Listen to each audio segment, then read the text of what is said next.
pages. Chronicles, Gospels, prophets, sages. Leviticus, laws, the Paul's find phrases. Turning them corners, your spiritual mazes. Genesis to Revelation, so divine. Flip them scripts, endless grace you'll find. Psalms singing sweet, unbroken lines. Hitting that rhythm, wordplay refined. Anybody in here blessed? Anybody in here blessed? Bible in 1 year, we don't rest.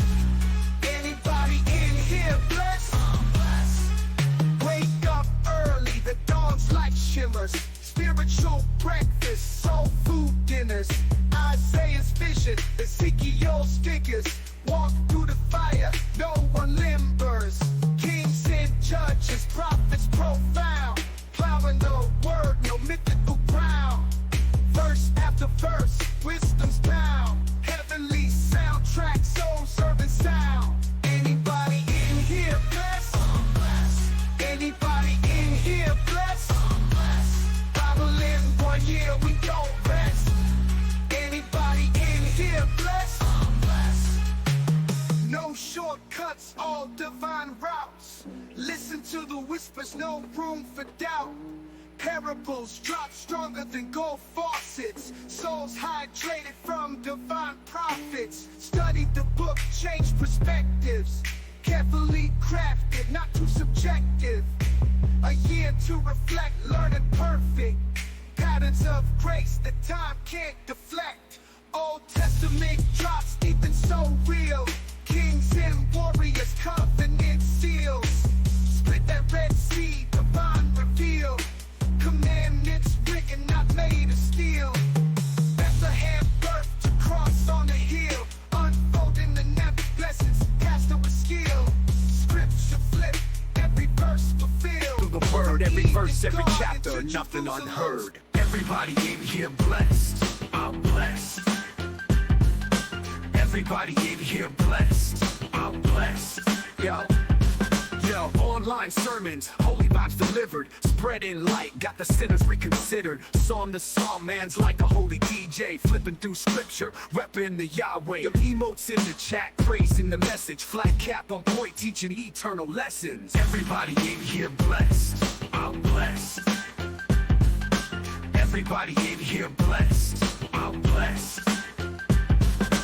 Digital pulpit, preaching like a pro. Followers grow as the faith overflow. Keyboard clicks, holy words they stick. Raining blessings down with a slick rhyme trick. Virtual congregation, united in devotion. 1 year strong, a spiritual promotion. He's a life coach with divine instructions. Streaming holiness, no room for interruption. Flat cap changed the game, new pastoral fame. Virtual shepherd, he's embracing the mainframe. In the comments, affirmatives and amens. With each Goliath tackled, faith extends. Everybody in here blessed, I'm blessed, I'm blessed.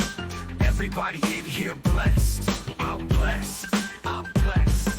Yo, online sermons, holy vibes delivered. Spreading light, got the sinners reconsidered. Psalm to psalm, man's like a holy DJ. Flipping through scripture, repping the Yahweh. Your emotes in the chat, praising the message. Flat cap on point, teaching eternal lessons. Everybody in here blessed, I'm blessed, I'm blessed. Everybody in here blessed, I'm blessed, I'm blessed. Digital pulpit, preaching like a pro.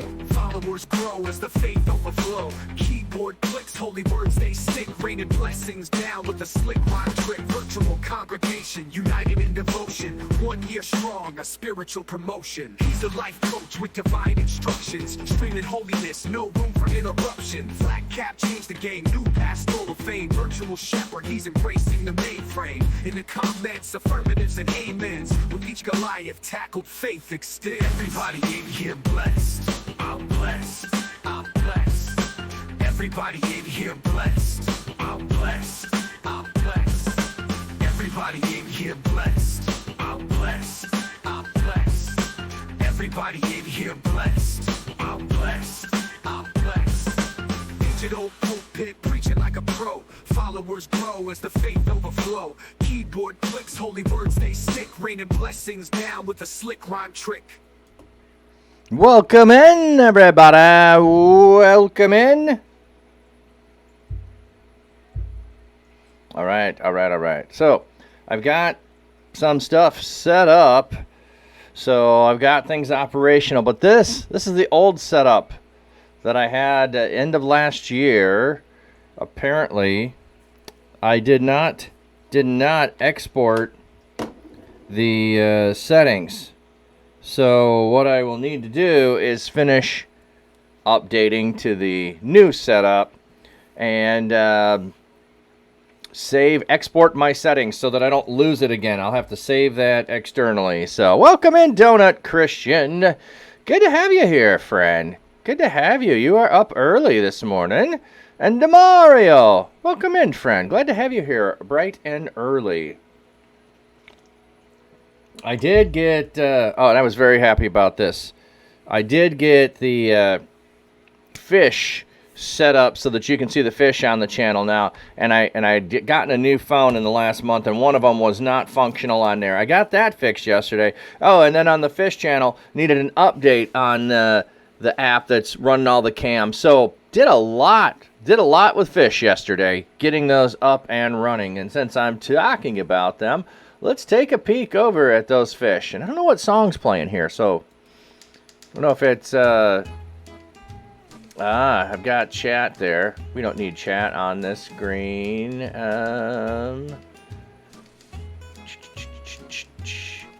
Put chat at the bottom and it'll hide it. There we go. So chat won't disappear, but it won't be seen either. So upper left is snow happening on Lake Superior. I'm going to change the angle there because it's kind of hard to see that fully. My mom must have changed it. My mom has access to that cam. There we go. I like that view just a little bit better because you get some contrast with the trees there. We got guppies in the upper right, which they are freezing. Pausing, getting stuck. There we go. Now they're moving. And what's funny is they'll play in fast forward with the data that's being loaded in there. Okay. So there we go. And then we got koi on the bottom. And if it had not snowed the last 2 days, I was close to turning on the pond outside. So now I got to reevaluate how soon I'll be able to do that. So. Ooh, whose fishy is that? VJP Cat. Does VJP stream fish? Or just like fish? All good either way. Okay. I'm just adjusting things on my screen of stuff that's on. Oh, and now I see that this is larger than the background. So let's just shrink that. Otherwise, that's going to look funny. There we go. Now it's inside. And we'll bump it down a bit. Okay. Liz is welcome in. No, she does art stuff, but you think she likes them. Oh, art. Woo, I like art streams. I like art. Who was it I just... Oh, yeah. So, last week when I was staying at Airbnb, I knew the one guy who was... who invited me to stay. I had met his partners in the business he has. I did not know them. I had met them, had a conversation, and that's about it. But one of the guys is an artist, and he paints exclusively with coffee. He uses coffee to make his paint, to paint with. And I thought, this is super cool. He did give me his business card. I put it somewhere. Oh, there it is. What? Ukulele Forest, it's just rated with 34 viewers. Okay. So it is darkroastwatercolors.com. If you're interested in, I don't know if he's doing anything right now, but this is his stuff there. Okay. We got Raiders coming in. Not sure the name. Let me find the raid. I don't know what. Okay, so this might be my old one. It's an intermediate. Oh, there we go. It's not the old one, but it's it's one nonetheless. So you can check out the different setups that there have been throughout my time here.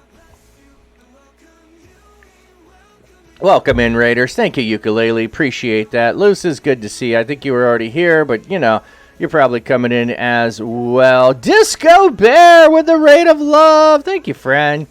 Go Fanny? Go Fana? Go Fanny? Go Fana? I'm sorry, I'm not sure on what to do with the PHY-double-NA. Go Fanny. That's what my brain wants to say. But go Fana. Go Fina. Go Fe. I'm just going to keep messing it up. Thank you for coming in, friend. I'm sorry I'm making such a horrible pronunciation of your name. Banana is a Hannah. Welcome in. Yeah, I've been here. Has been here. And yeah, I've been here again. Welcome in. That's Wywis right there that you just saw. He's right behind me. He's the albino placostomus who likes to rearrange the furniture inside of the aquariums. So, subdue the day. Coming in with a raid. Go Fine. Go Fina. Go Fina. Okay. I think that's what I was trying to get to begin with, but thank you, friend. I love people's creativity, so I just want to honor their creativity and not do it wrong. Worries I can't type this morning. I'm watching. Good morning. Your brain is still chewing up bubble gum. Oh, no. So you're going to be heavy lurk mode. Just want to give you a hug and some cookies before you go back to shells. Thank you, friend. Also, by the way, if we didn't get a shout out for Ukulele for Worship, we need to do that. And I'm watching you people is doing 12 jigs in 12 days at 3 p.m. I know you were on earlier, but I didn't catch all the details on the thing you sent and have it memorized. Anyway, shout out. If I can do these, you know, get back in the... Yeah, because I got to spell right. That's my problem with shout-outs.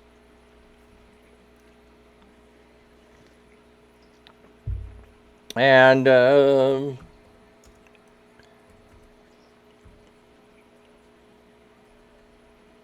come on. There we go. Yep, if you like jigsaw puzzles, and if you don't, go check out. I'm watching you people. Yeah, Ike been here. Thank you for the lurk. You're basically getting over depression and just trying not to isolate. So you decided to stream for a few days straight for the company. Yes, I kind of got that a little bit. Why not share some cookies or fruit with them? Cookies, exclamation point, fruit, at user. Yeah, oh, sorry. That was the rest of it. It was the same. Okay, same color box. You're not really an event so much as letting people know why they see me every day. Okay, back to lurking. Yes. And I wish I could have left it up and chatted yesterday, but that I'm going to get distracted when I do that and not be able to focus on the work I need to get done. But I did get all of this connected yesterday, so I have stuff. But what I learned is, like, this is the setup from months ago that I saved, and apparently the new setup that I did 2 months ago as I was changing things, or maybe it was even 3 months ago. I don't remember if I had it at the beginning of the year. Has to be all redone, so yay me. All right. Like, why is this? Because I'm on the wrong stream. There we go.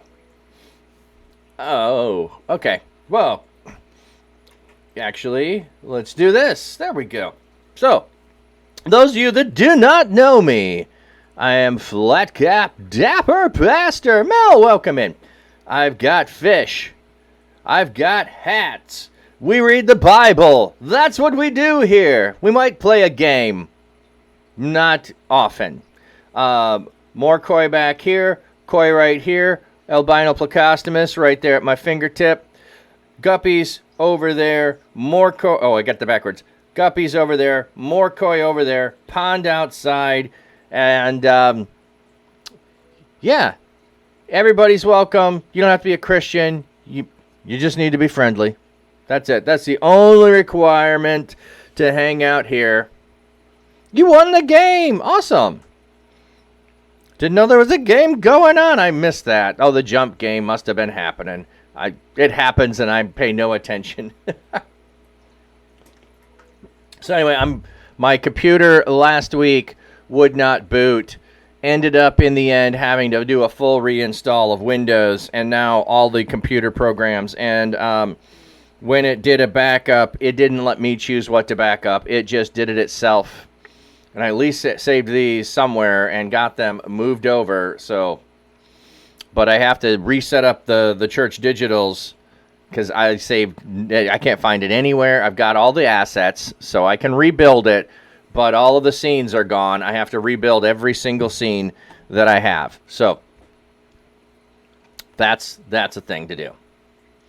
All right, so let me show you, and I got started on this yesterday. I had to download Stream Deck again, and that didn't save, which, like, I had just, like, you know, I have things on my list to do. Now I've got backup and redo what you already done on my list instead of move forward. But, you know, such is the life.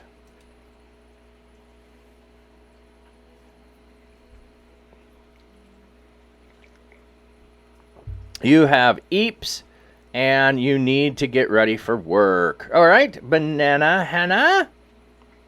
Glad to have you here. Everyone is always welcome to Lurk. Lurk is love, everybody. Lurk is love.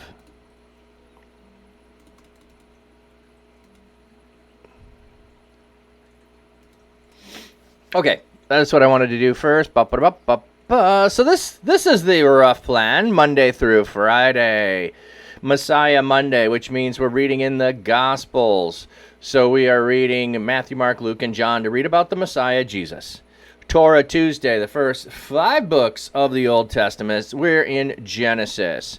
Wisdom Wednesday, you can go in my Discord and you can recommend a Psalm, Proverb, Ecclesiastes, Song of Solomon, and we'll read that there. Transform Thursdays, how to improve your life, how to get better at something, and we're specifically looking at spiritual disciplines right now. So you can see the list of those crossed off that we've gone through. Friday Favorites, where we are reading in one of my favorite books of the Bible. I'll let you vote on it, and then we jump in, and we'll be voting again probably on Friday. So Monday through Friday at 7:45 EST, right about there is when I go live. Some days it's till 10. Other days it's only till 9. Some days, additionally, I do workouts at 10 o'clock. That's why we don't go past 10 currently. We do workouts, and then on Monday and Friday, we raid out to my other channel and do co-working. The other channel is up 24/7 with the fish. Let me just give you a peek at the fish, those that have not been here before. There are guppies in the upper right, and there we go. The guppies are moving.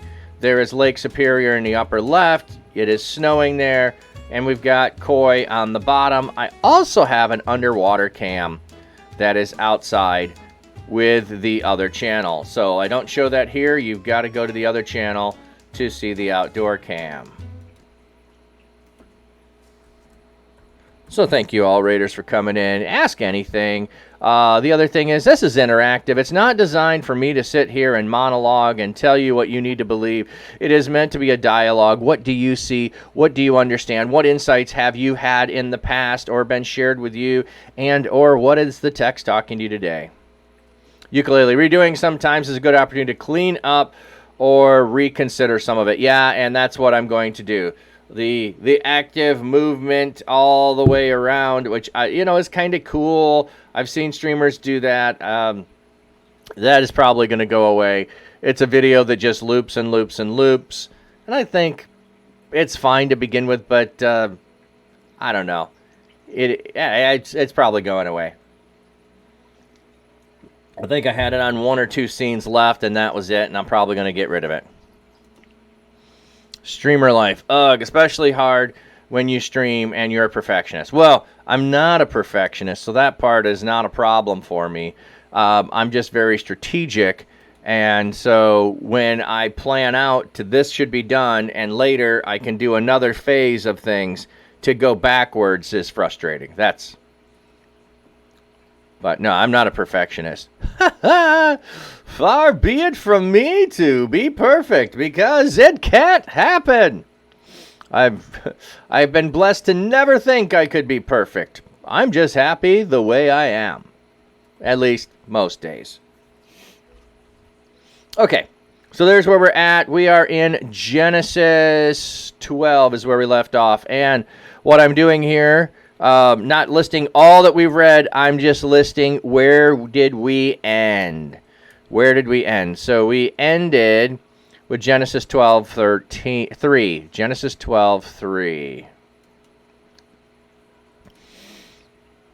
So just to back up. So we have, I believe, oh, wait a minute. This doesn't seem right, because I thought we went through, maybe I forgot to write last time. Country, your relatives. So Abraham left just as he was told, and went with Lot.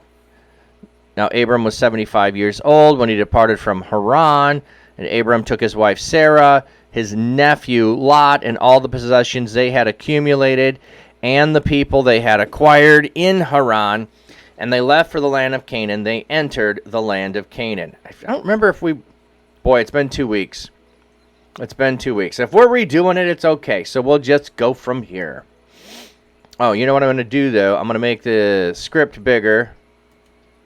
There we go. So it's easier to read on screen. How's that look? I know I had been going to dark mode, but let me know, does that look all right?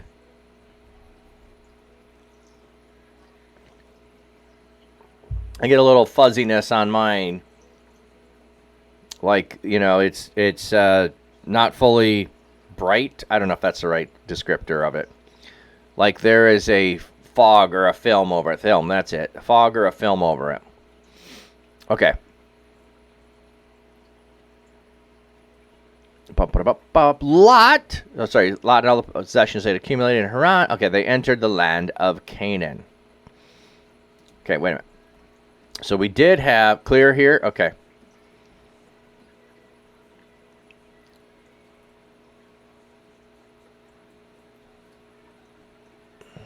I thought there was a call here first.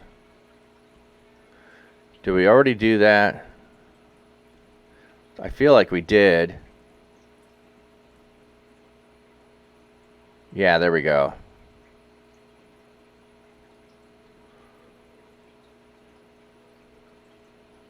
Torah.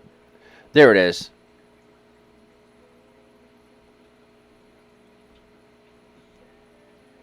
What did I have? We're at 12:3. Oh, I jumped to the wrong chapter. Anyway.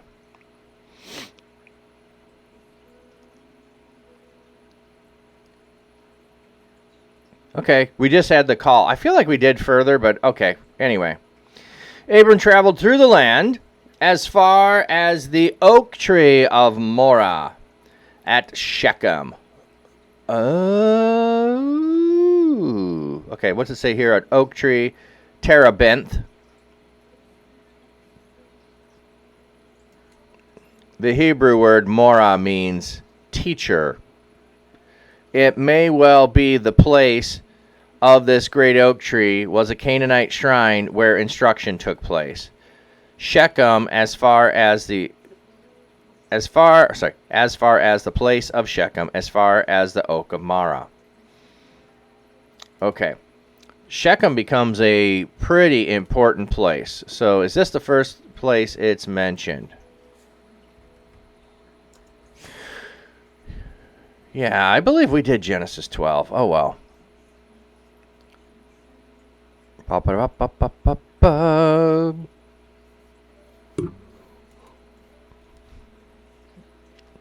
Da-da-da-da-da-da-da. There's the Oaks of Shechem. Let's go. Go into the Oaks of Shechem. Oh, it's the Oaks of Mara, sorry. Strong's 8, 7927. Shechem. Shechem. Okay, back or shoulder? Interesting. This is the first mention of it, Shechem, and then it gets mentioned in 33, 33, 33, 33, 34, 37. Something prominent happened here in 33. That's what I'm probably thinking about. Oh,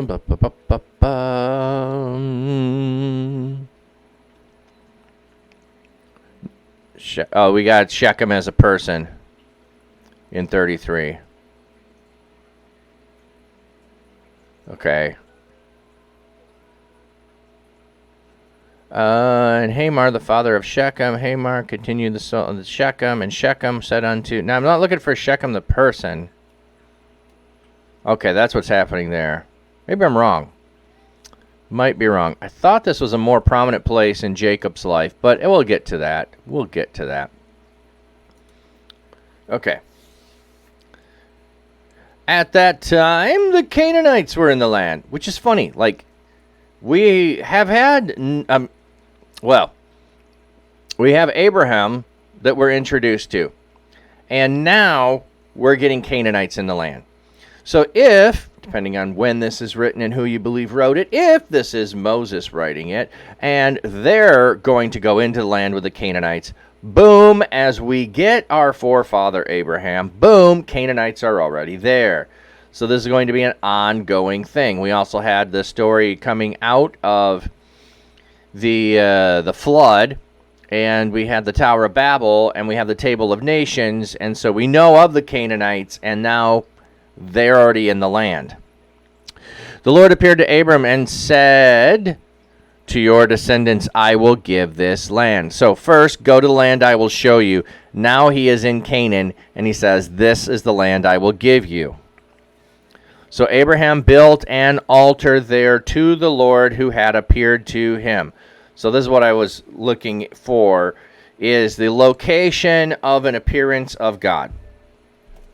Now, I'm not concerned with how the appearance happened. Is this a dream? Is it a vision? Is it some other kind of manifestation?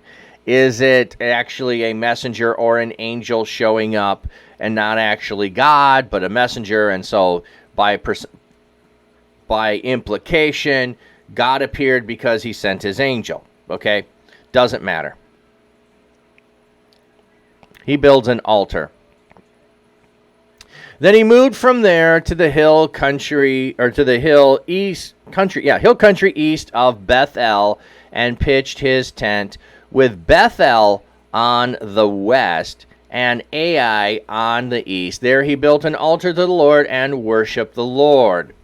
Abraham continually journeyed by stages down to the Negev. So notice what he does.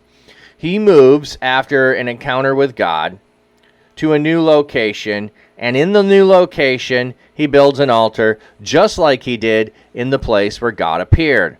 Now, it doesn't tell us much about this, but Bethel, is this the first appearance of Bethel? Oh, you're not telling me about that. Let's go to verse 8 and find Bethel.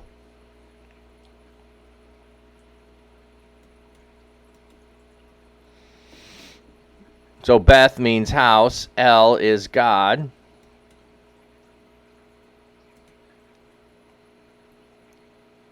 Bethel. Strong's H 1008. Bethel. Bethel.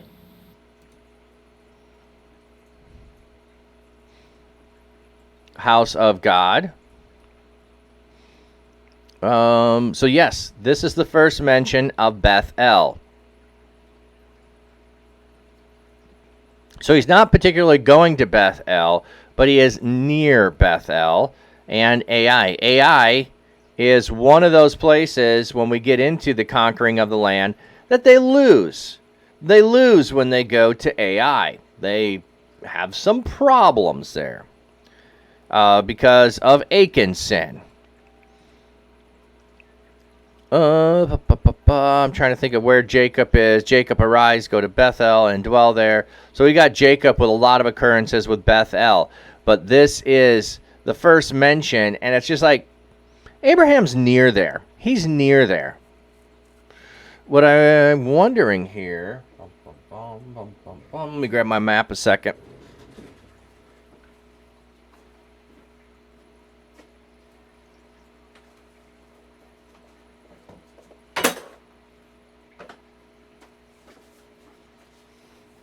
Let me see if I can find a map here with Bethel on it and Ai. Okay. There's Bethel. I do not see Ai. And there's Shechem further north.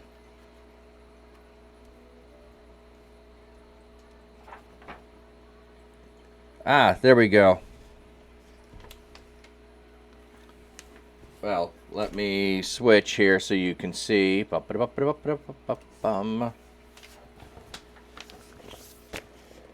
Okay, so right here, right in the middle, you have Jericho, you have Ai, you have Bethel, you have Salem. Okay, so right there at the north end of the Dead Sea, and then further up is where Shechem is. So he comes into Shechem, God speaks to him there, which is pretty center if you look at the land. It's pretty central in the land. He's still in the central area. And look at how close Salem is. Jerusalem, if you will. So, and you've got a bunch of other things on this map. So, this has Abraham's arrival in Canaan and migration. So, let's see. It has him. Oh, and then we're going to go all the way down to Egypt. That's going to be in this journey and then back. Okay. Oh, we've got the pursuit of the kings. Course taken by enemy kings in Genesis 14. Interesting. Pursuing them to Dan. Okay. Anyway. There we go. Artsy Bible Nerd, welcome in, my friend. Hope you're doing well today, friend.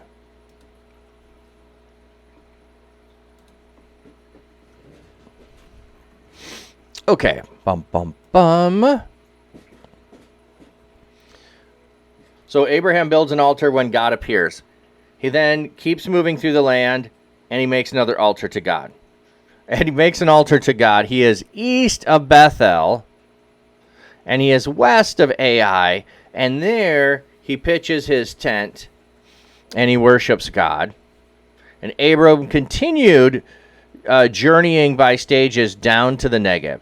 Okay, why does he need to keep journeying? Because he has flocks, okay? And if you stay in one place, your flocks will eat all of the viable grass that's there.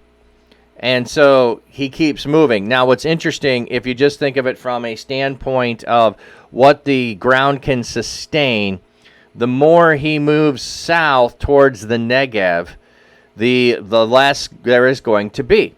So just think about this. If you are in East Texas, and maybe you don't know Texas well enough, but East Texas is green and has trees and has rivers. And if you move towards West Texas, when you think of westerns and sagebrush and tumbleweeds and cactuses, you're not quite to Arizona, but you're on the right track there.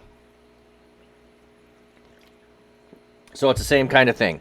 If you were moving from the Dallas area towards Phoenix, that would be the kind of thing. The further you get towards the west there, here it's the further you get to the south, the less vegetation is available.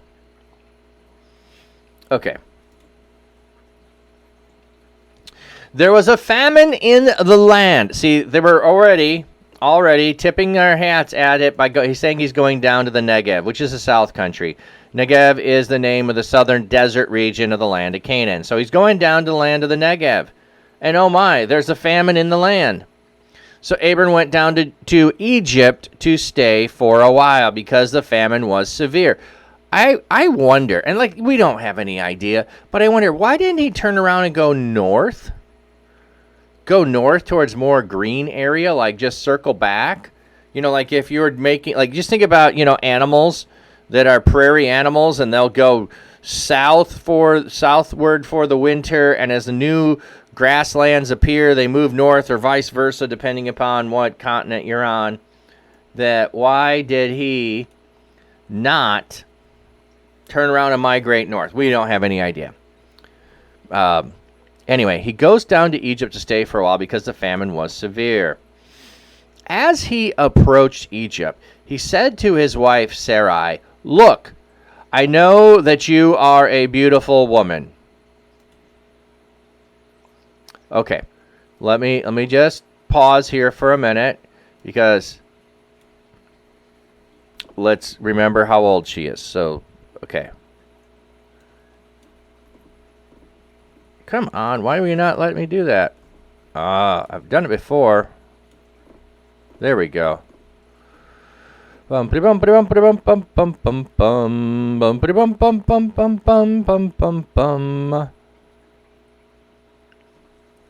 it here at the beginning? I'm trying to remember. That's genealogy of Seth. No, that's not it. I'm too far back. It's got to be at the very beginning of this then.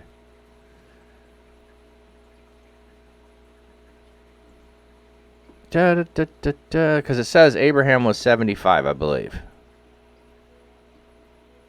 There it is. Now, Abraham was 75 when he departed.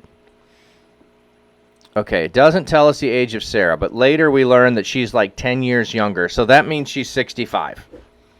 She is 65. Really? Look, you are a beautiful woman at 65. Okay, I'm not denying that can't happen. But Abraham, looking at her, I just want to know, are you biased?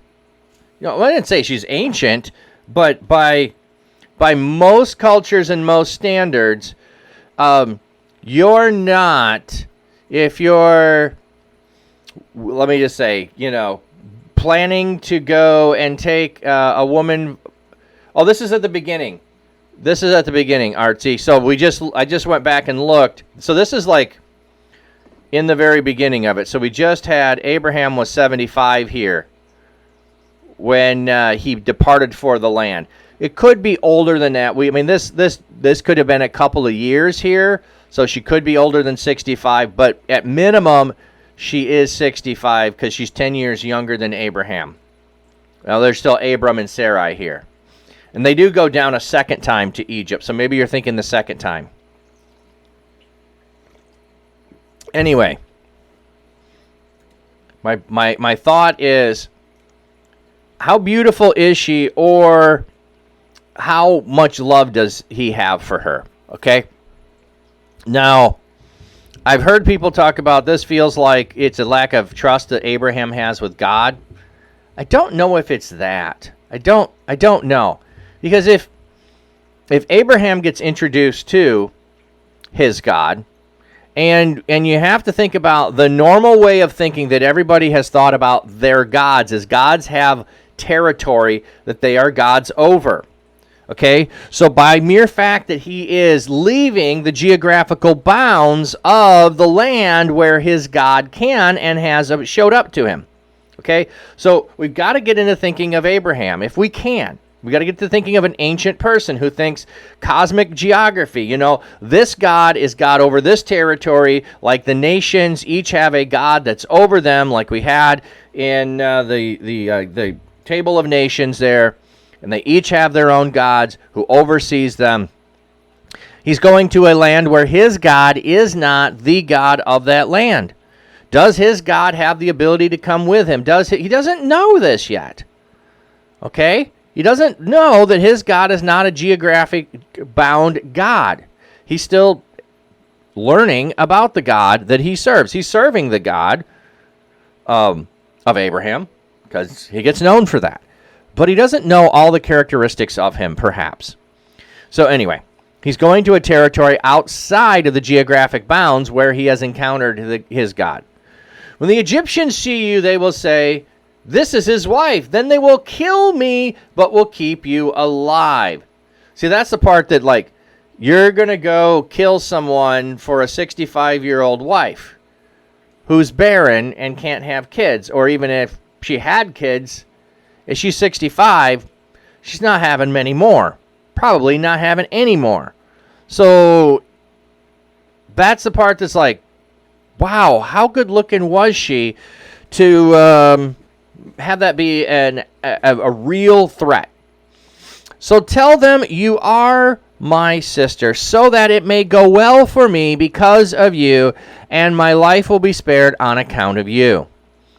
So a little bit of deception in the family that we see right here. But notice, there is no judgment passed in the text whatsoever on Abraham or Abram. There is no judgment. We don't get any judgment, no statement of, and this was wrong of Abraham to do, or Abraham didn't have enough faith, and that's why he did this. He has loyalty to God. And he is also, and this is a hard one to think through, he is also asking this from a sense of, I think, protecting Sarah. Because if he dies, Sarah is at the whim and the will of anyone. And as I mentioned before, I think that he knows that she is barren before he marries her. And he does this out of love for her, yes, sister, but out of love for her, because no one else she would not be viable for marriage unless he did. So to care for and provide for his sister, he marries her knowing he will not have offspring.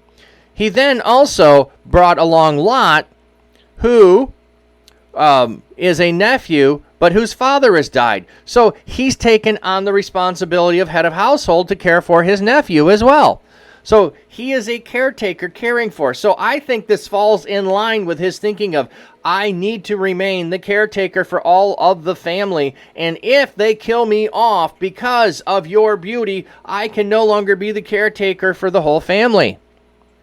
I think there's part of that. So we don't get any judgment here towards Abraham saying what Abraham done was wrong, although we usually have that in sermons mentioned that way. King Diamond, welcome in, friend.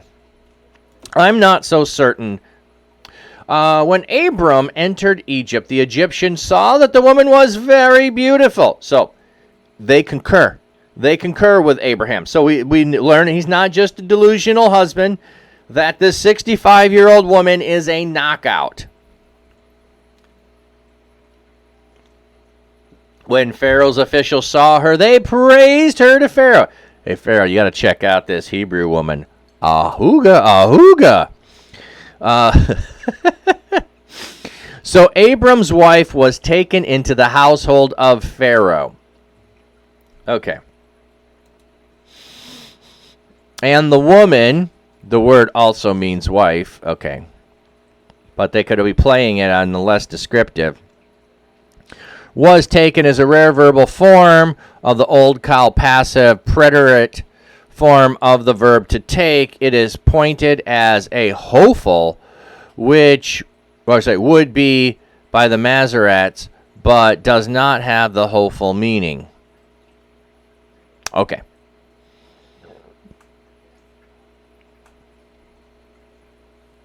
And he did treat Abram well on her account. So Abraham was very wise from the standpoint of understanding how Egypt was going to see her and how he would be treated if they believed that she was a viable woman for marriage, just his sister, because he would be the brother of her. He would be the Behor, the head of household, over his sister. He would be the one who would be taken care of. By the way, when when you think about dowries that are given, the dowry is not, okay, we think of this as an exchange for the woman. You know, like, I give you the dowry, you give me your daughter. But actually what it is that is the money, that is the wife. You are giving a down payment that should you ever die and or divorce her, she has the means by which to survive. That's what the dowry is for. The dowry is for her survival should the marriage not continue. So that's what we need to think about dowries, not an exchange of goods and services, of buying the woman. It really is that would be for her. Okay, King, you can't get over how Abram called out how his wife was going to get seen by the kings. Yeah. Cannot wait for Bhagavad. I do not know that. Bhagavad Gita Wednesday. I've never heard of that. DeLonger, I don't know that.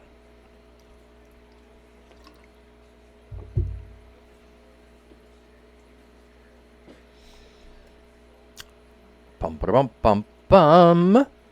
Okay. One of the Hindus' sacred texts. Oh, okay. That would be why I don't know it. I don't know all of their sacred texts. I hear of different things occasionally, but I'm always intrigued to learn more. Okay, so she is taken into Pharaoh's household. So Abraham was very perceptive, did understand exactly how she would be treated. Abram received, and I'm sorry if I accidentally say Abraham instead of Abram. His name hasn't changed yet. It's just usually referring to the same person with two different names. I get them mixed up. Abram received sheep and cattle, male donkeys, male servants, female donkeys, and camels. So we get listed sheep and cattle, male donkeys, male servants, female donkeys, and camels. So weird word placement here on some level. Male donkeys, male servants, female donkeys. So you see the parallel there of the donkey, servant, donkey, but then you have sheep and cattle and camels that are, I don't know, there's something weird that seems to be going along with that passage. I'm going to check on my glasses here. I feel like I got a smudge on them. Yep, there's a smudge.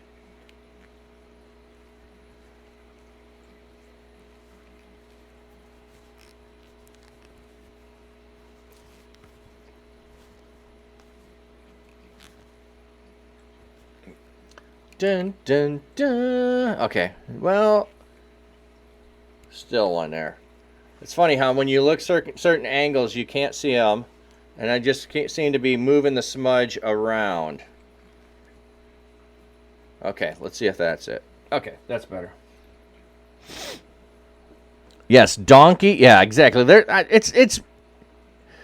I don't know. This like a chiasm in one verse doesn't make sense, but there's a. I mean, I guess you could have a structural list chiasm, but it's very brief. Like, is it pointing to the servants in the middle? Is that would be the point of it? Huh. Okay. So, but the Lord struck Pharaoh and his household with severe diseases because of Sarai, Abram's wife. The cognate accusative adds emphasis to the verbal sentence. He plagued with great plagues. See, this is what I love about what Hebrew does, that we like nobody translates it this way. Like, he plagued with great plagues. Isn't that just a fun way to say it instead of his household was struck with diseases? I mean, God was plaguing them with great plagues, my friends. Meaning the Lord inflicted numerous plagues, probably diseases. The adjective great emphasizes that the plagues were severe and overwhelming.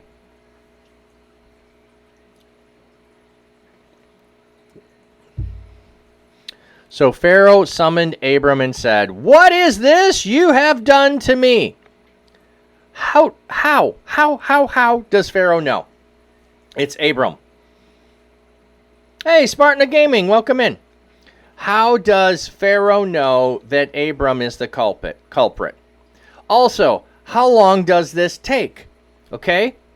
He has come in. He's been there long enough that, I mean, that's like, I don't imagine like this is he shows up one day and the next day the servants say to Pharaoh, hey, check out this babe. And Pharaoh says, yeah, bring her here. And the next day plagues happen.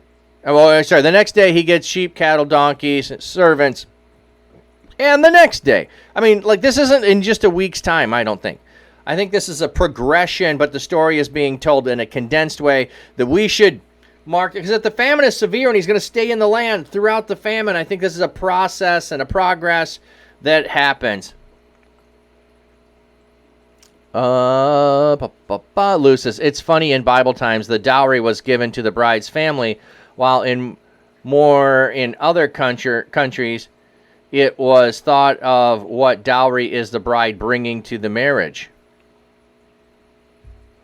Oh, really? I've not seen that, Lucis. Most of the ones I've studied, biblical or not, were in that vein. Some of them, though, being more towards the transactional, which most people think of. Hey, Bob, welcome in, Hobo Bob. So, anyway, they're there for some time, I think. I don't think this is just a 1 week time. But how does Pharaoh know it's Abram that's the problem? We don't get that answer. We don't know. We don't know if he did divination. We don't know if his enchanter sorcerers. We don't know if God showed up to a dream. We know no way to know how Pharaoh finds this out. Let's see what happens.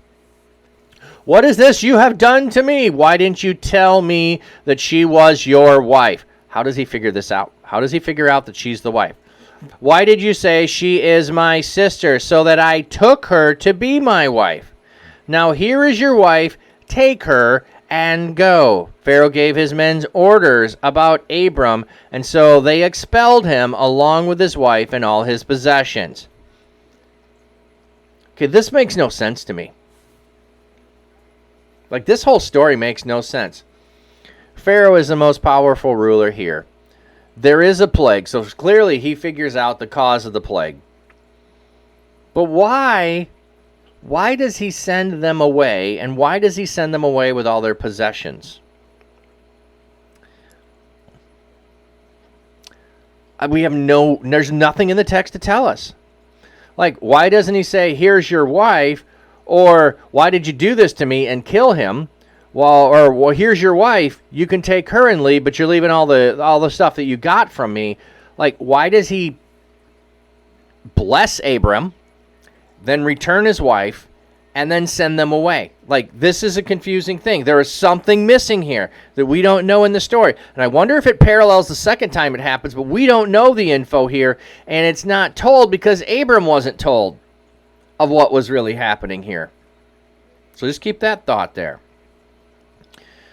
But, like I said, if there's still a severe famine, how long was this ongoing before he left? He also had a lot of possessions already before he came down here. I mean, this is one of those mysterious, like, encounters in a lot of ways. But also, I will bless those who bless you, and I will curse those who curse you. So Pharaoh and Egypt end up being cursed here, not because they cursed Abraham, but because of actions that they thought were just, but it turned out not to be just. And then they do turn around and bless Abraham. That's just a fascinating thing. But we also don't know, was God with Abraham here? I mean, we could see from the outside he is, but does he appear to him? Does Abraham feel that he's there? Does he know he's there? So Abram went up from Egypt into the Negev. He took his wife and all his possessions with him, as well as Lot. So Lot was there the whole time in Egypt. He's there the whole time in Egypt. Now Abram was very wealthy in livestock, silver, and gold. Silver and gold, silver and gold. Don't know the rest of the words of that song, silver and gold. Okay. Wealthy. He was heavy. Oh, yes. I like the heavy kavod presence. Disjunctive translated now provides information necessary to the point of the story. No, we don't need the word now. You just said Abraham was very wealthy or very heavy in livestock, silver, and gold. We don't need the word now. It's not necessary. And he journeyed from place to place, from the Negev as far as Bethel. So we started this little narrative here in Bethel, next to Bethel, going to the Negev, going to Egypt, and now he's returning up to Bethel after going in or journeying through the Negev. He returned to the place where he had pitched his tent at the beginning, between Bethel and Ai, or it would really be just pronounced I. Actually, let's go look that up.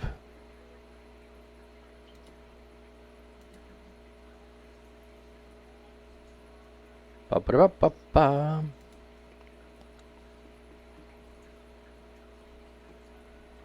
Da-da-da-da-da.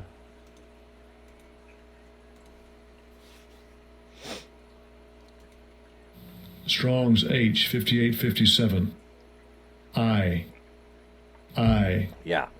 Second entry. Ayah. Yeah. Ayah. Depends on the vowel pointings here. If you remember, it's heap of ruins.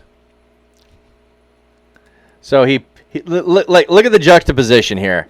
He pitched his tent between the house of God and heap of ruins. I think I might be closer wanting to be by the house of God than the heap of ruins, but you know.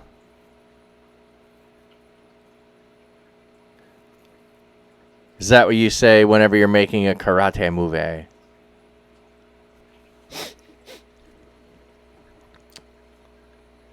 Okay, so between the house of God and a heap of ruins. This was the place where he had first built an altar, and there Abram worshipped the Lord. He called in the name of the Lord. I thought it was he called on. If he's calling in, that would be prayer, but he could also be sacrificing because he's built an altar. Regardless, this is about his relationship with him. Now, Lot was traveling with Abram, also had flocks, herds, and tents. So we know that Lot has been with Abram. Oh, a spot of tea. Spot of tea. I have English breakfast today with cinnamon in it. So, thank you, Mel. That's what I have today. English breakfast with a scoop of cinnamon in it. But the land could not support them while they were living side by side. The infinitive construct explains what it was that the land could not support. The land could not support them to live side by side. So this first statement is about the land. The land can't support them side by side. What we're supposed to picture here is an expansion of, now Abraham had wealth, and he had flocks and herds. So he had them when he started. He multiplied them when he went down to Egypt. Lot now, we are told, also has them. Because their possessions were so great They were not able to live alongside one another. So there were quarrels between Abram's herdsmen and Lot's herdsmen. Now the Canaanites and the Perizzites were living in the land at the time. So, in case you're just wondering, why don't they just spread out across Canaan? They can't necessarily just spread out across all of Canaan because there are other tribes who are in the land of Canaan. Also, we have quarrels between the strife, conflict, quarrels. The latter text, it has the meaning of legal controversy, dispute. The rib or controversy pattern in Hebrew mentality, wisdom in Israel and in ancient Near East. Okay. So there is feuding and quarreling among the herdsmen, I'm assuming regarding the livestock and or the treatment of each other's livestock and or the stealing of livestock. Now, I'm sure they had means of how you would demark one guy's herd from the other guy's herd. The best that we had as an example would be maybe Jacob when he says, I'll take all the ones with stripes or spots or whatever, and you take the other ones who don't have any, and then you could divide them that way. But otherwise, how are you dividing them? Okay, we'll pick this up. We got ad break coming in. So let's go take a look at those fishies.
It's funny when the guppies all of a sudden speed up and then freeze. Gonna have to work on that cam, I think.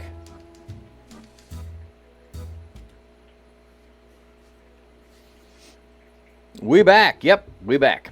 Okay. So, interesting. Lot is mentioned as being taken along. Now, Lot is being seen as a rival to Abraham. Now, what's interesting, because he is a nephew, okay, and not treated as a son, we'll go in a different direction in this story, as opposed to if this had been one of Abram's sons. If it was a son of Abram, we might have the treatment of, in the rest of the story, a little bit different. We also are learning the character of Abram even more here. Abram said to Lot, "Let there be no quarreling between me and you, and between my herdsmen and your herdsmen, for we are close relatives. We are brothers." Brothers describes, yeah. So they wouldn't have had all the different terms for, it's like we're family. That's really what they, for we are family. I would translate it, because we're family. "Is not the whole land before you? Separate yourself now from me. If if you go to the left, then I will go to the right. But if, you go to the right, then I will go to the left. The words you go have been supplied in the translation for stylistic reasons both times in this verse. Yeah, so if you to the left, then I to the right. But if you to the right, then I to the left. Okay. Lot looked up and saw the whole region of the Jordan. He noticed that all of it was well watered. This was before the Lord obliterated Sodom and Gomorrah. Okay. So all of this is well watered. Why didn't they come back? I'm just posing the question. Why didn't they come back here when there was a drought? Or was this the place where the drought was? Because he said it was in the Negev, not in the Jordan Valley. Just asking questions with no answers. It was well watered like the garden of the Lord, like the land of Egypt, all the way to Zoar. So as he is looking, to him, this looks like Eden. This looks like Egypt, well watered, and this goes on all the way to Zoar. Lot chose for himself the whole region of the Jordan and traveled toward the east. So he's traveling toward the east. What should we be thinking here? I want to just say, boys and girls, what have we learned about when someone goes to the east? Is going to the east a good thing?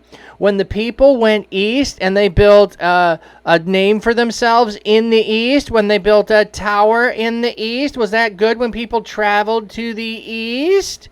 It did not turn out well for them.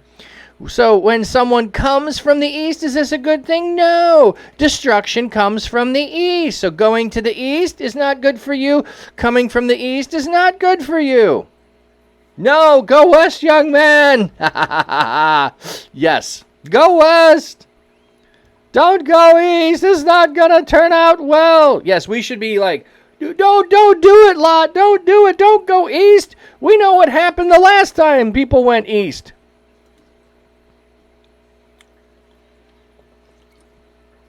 So the relatives separated from each other.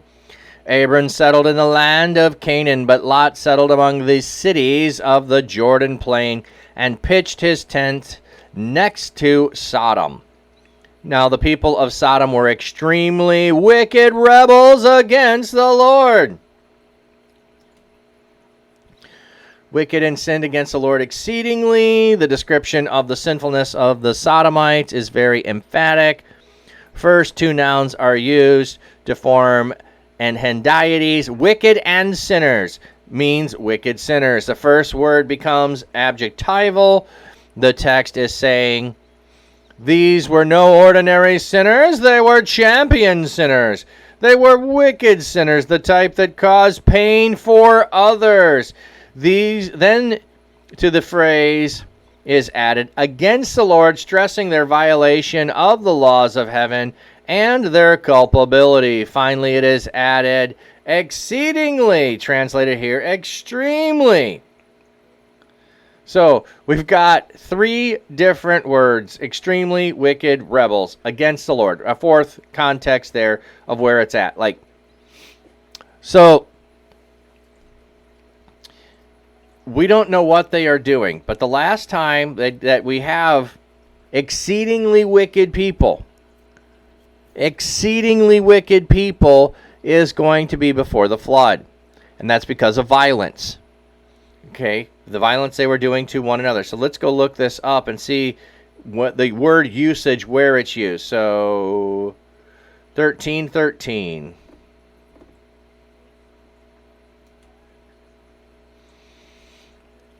Wicked, Ra. Okay. Sinners, Natah. Exceedingly, Moed. Ra, just want to know, we know it's bad. It doesn't have to mean evil. Yeah, the knowledge of good and evil. Okay. That's what we have for Ra. Hatah. Strong's H 2400. Cheta. Chata. Cheta. Ah, this is the first use. So this is not the word used in Genesis 6. Let me go back here. Yes. Okay, so Ra was the word used here when God saw the wickedness of men was great on the earth, and that every imagination of their thoughts of his heart was only evil continually. Okay, so Ra, sis boom ba. Ra meaning evil. Haha. So cheer, evil, sis boom ba, evil. There you go, if you didn't know that. Okay. And then Moed, exceedingly. Strong's H 3966. Me'od, sorry. Me'od. The waters prevailed and were increasing greatly upon the earth. Exceedingly upon the earth. Okay. So it's spreading. It is spreading. So the evil wickedness against God is spreading. Now, whenever we run across issues of adultery, we really need to be asking or thinking first off, is this in regards to spiritual infidelity of not worshiping the one true God and worshiping other gods? Okay, we don't have that mentioned yet, but here their behavior is extremely evil, wicked, rebellious, violent. All those things are what we have, and it's multiplying, and it's and acted against God. Okay. So we just get a foreshadowing of not a good place. Maybe don't go there. After Lot had departed, the Lord said to Abram, "Look, from the place where you stand to the north, south, east, and west, I will give you the land that you see, to you and your descendants forever." So we have God's talking to Abram, go to the land I will show you. God showing up in the land, now God appearing for the third time. So this goes back to my question of why did Abram maybe act the way he did when he went to Egypt?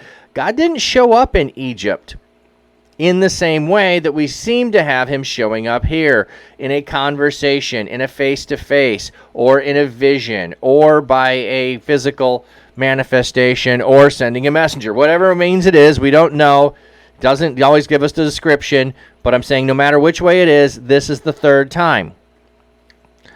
Also, Lot went to the east, so all the land that Lot is in, too, would also be encompassed in this. And I will make your descendants like the dust of the earth, so that if anyone is able to count the dust of the earth, then your descendants can also be counted. Okay. Just a question here. Why would you use dust? Why does God choose dust? I'm going to make your descendants like the dust of the earth. Where does dust show up in the story? Where is dust at in the story? And by I mean the story, I mean in Scripture. The story so far, what we've encountered, what we've read through in Genesis. Let's go look the word up. Afar. Afar.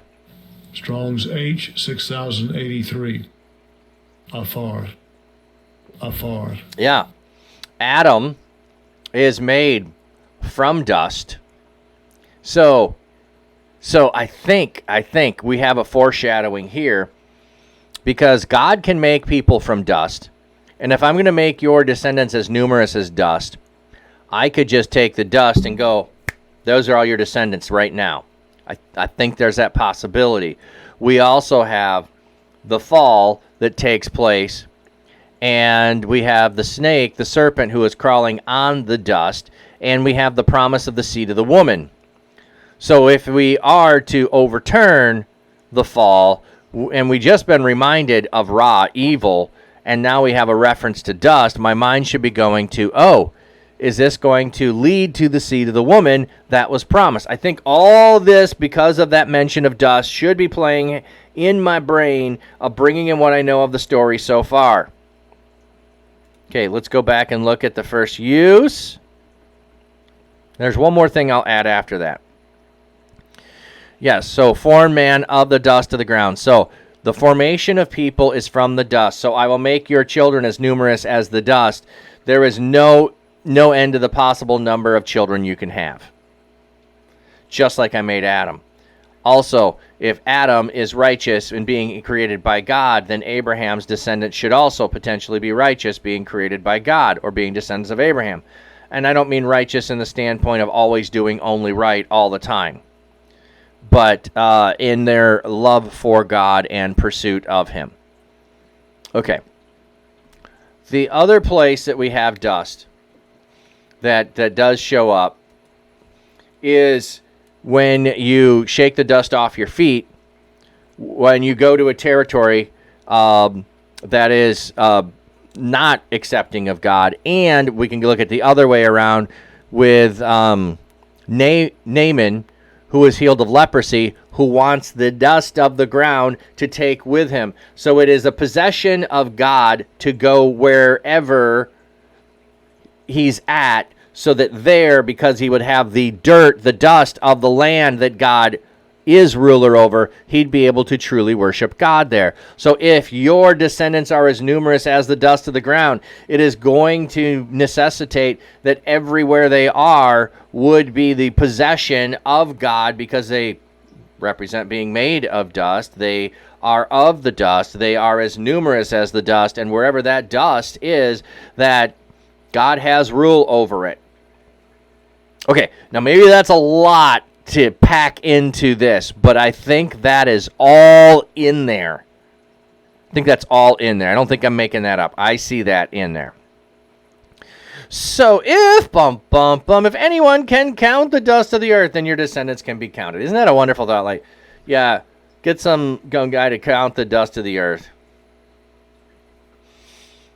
It is a potential imperfect, is suggested, is able in the preceding clause. Okay.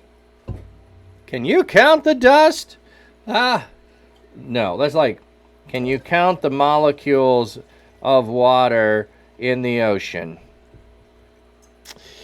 Gonna be a big negatory. Okay. So, why does God wait until Lot leaves before he says this? I'm just curious. Like, why didn't God say this when Lot was there? It feels like an ongoing conversation that he's having with Abram in introducing himself to Abram and Abram following him, of an expansion of the initial promise. Go to the land I'll show you and I'll give it to you. Now I will give you descendants beyond that. And I think part of it, this is just my speculation. If Abraham was expecting Lot to inherit everything that he had, after this point, that is done. There is no expectation of Lot going to inherit from Abram. Get up and walk throughout the land, for I will give it to you. This is such a cool phrase. Get up and walk. He's already been doing this. He's already been doing it. He came from the south or the north, and he went to the south, and now he's making his way back up. And he's like, just keep going. Check it all out. It's all going to be yours. So Abram moved his tent, and he lived by the oaks of Mamre in Hebron, and he built an altar to the Lord there. Okay, let me see if I can find on my map here Mamre in Hebron. Not on this map.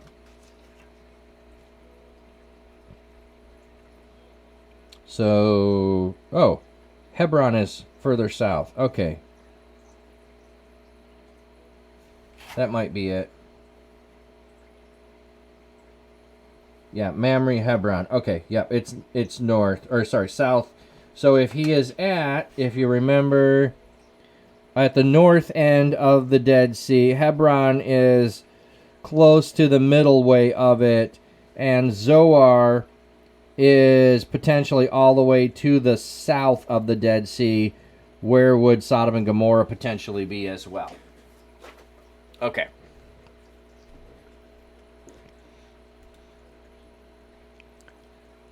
At that time, Amraphel, king of Shinar, Arioch, king of Elasar, Kedar Laomar, king of Elam, and Tidal, king of nations. Oh, that's interesting. King of Goyim. Goyim means nations, but the number of modern translations merely transliterate the Hebrew into Goyim. Okay, Goyim means nations. Went to war against Bera, king of Sodom, Birsha, king of Gomorrah, Sinab, king of Admah, Shemeber, king of Zeboim, and the king of Bela, that is Zor. These last 5 kings joined forces in the valley of Siddim, that is the Salt Sea. For 12 years they had served Gedor Laomer. But in the 13th year they rebelled. In the 14th year, Kedor Laomer and the kings who were his allies came and defeated the Rephaites in Ashtaroth, Carnaim, the Zuzites in Ham, the Emites in Shiva, Kiriathaim, and the Horites in their hill country of Seir, as far as El Paran, which is near the desert. Then they attacked En Mishpah, that is Kadesh, again. And they conquered all the territory of the Amalekites as well as the Amorites who were living in Hazon Tamar. Okay. A lot of stuff going on there. We've got kings of the north coming down to the kings of the south. They were under the rule of, and now they are rebelling against. Just looking here. Do I have all of those listed? Oh, yeah. I think so. Ham. Dibon.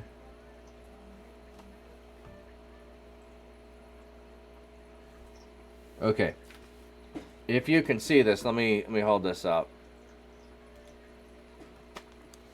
So they're up here near Damascus. There's Kiriathaim, Ashtaroth, Ham. They're working their way all the way down to the south, and then they start working their way back up towards Zoar. Then they're going to make their way back up north. So they're making a big circle in their war plans that they are going through. Okay. Dun, dun, dun. I did want to look up one or a couple of names here.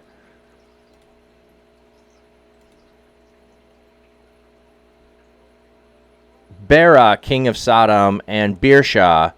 I wonder what their names mean. You know what? I should just go ahead and look at Amraphel.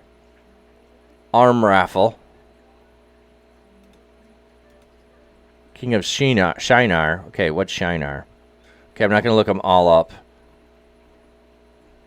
And Bera. King of Sodom. Birsha. King of Gomorrah. Okay. So, Amraphel. Strong's H 569. Amraphel. Sayer of darkness or fall of the sayer, depending on how you're understanding it. So, okay. So, sayer of darkness, okay. He's from Shinar. Strong's H 8152. Shinar. Country of two rivers. Bera. Strong's H 1298. Bera. So Ben usually means... Oh, sorry. I need to switch back. Bum, bum, bum, bum, bum, bum. So Ben usually is what you would translate son. Apparently Be also could be. And Ra is evil. So son of evil. That's not a good name. Son of evil. Strong's H 5467. Sedom. Burning. Sedom.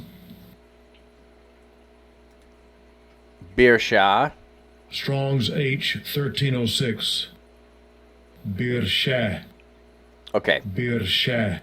So we have son of evil is one king, and with iniquity is the next king. Welcome in, Laura. Strong's H 6017. Amorah. Amorah. Okay.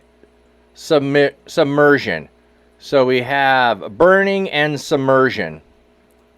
Those don't sound like good things for cities to have. Okay. Anyway, just looking at the foreshadowing in the names there of what's to come.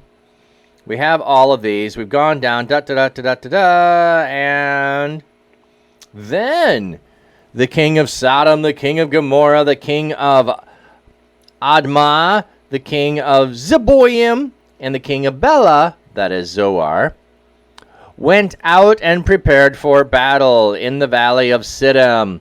They met Kedor Loamar, king of Elam, title king of the nations. Yeah, or Goyim. Amraphel, king of Shinar. Arioch, king of Elasar. 4 kings fought against 5. Ooh, who's gonna win? We got more. I'm doing well, Laura. Thank you. I've got my old setup back and running today, and I need to work on it, but at least we're functional to be able to spend time together. Now the valley of Siddim was full of tar pits. Interesting. The word tar of bitumen occurs earlier in the story of the building of the Tower of Babel. Ooh, that's interesting. Now the valley of Siddim was pits of tar. This parenthetical disjunctive clause emphasizes the abundance of the tar pits in the area through repetition of the nouns pits of tar. They're pits. I'm just fascinated by the bringing in of Sodom, or the building of the Tower of Babel through the tar pit here, of where the battle is taking place. When the kings of Sodom and Gomorrah fled, they fell into them. But some survivors fled to the hills. The 4 victorious kings took all the possessions and the food of Sodom and Gomorrah and left. They also took Abraham's nephew Lot and his possessions when they left, for Lot was living in Sodom. Disjunctive clause is circumstantial causal, explaining that Lot was captured because he was living in Sodom at the time. Excuse me. So, if Lot has so much possessions, right? Lot has so much possessions that the land can't sustain him and Abram. And so he pitches his tent close to Sodom and Gomorrah. And he now ends up living in Sodom and Gomorrah. What happened to all of his livestock and his men? Is Lot just living in a house while his servants are taking all of the animals out to pasture, and he's elevated himself in such a way as to not need to be there in person? He is just hiring servants or has slaves to do all the work that's necessary to take care. I don't know the answer, but... Or did he sell everything and move into Sodom? Like, I got wealth for days. I don't need to do no more work ever. Don't know what it is. A figurative came and told Abram the Hebrew. Oh, figurative? The article carries a generic force or indicates that the figurative is definite in the mind of the speaker. Oh, sorry, fugitive. I'm like, man, that made no sense. Fugitive, a fugitive. Sorry. Duh. Abram the Hebrew. Suggests that the part of the chapter comes from an outside source since it refers to Abraham the Hebrew. That is not impossible given the narrative likely utilized tradition and genealogies that have been collected and transmitted over the years. The meaning of the word Hebrew has proved elusive. It may be related to the verb to cross over, perhaps meaning immigrant, or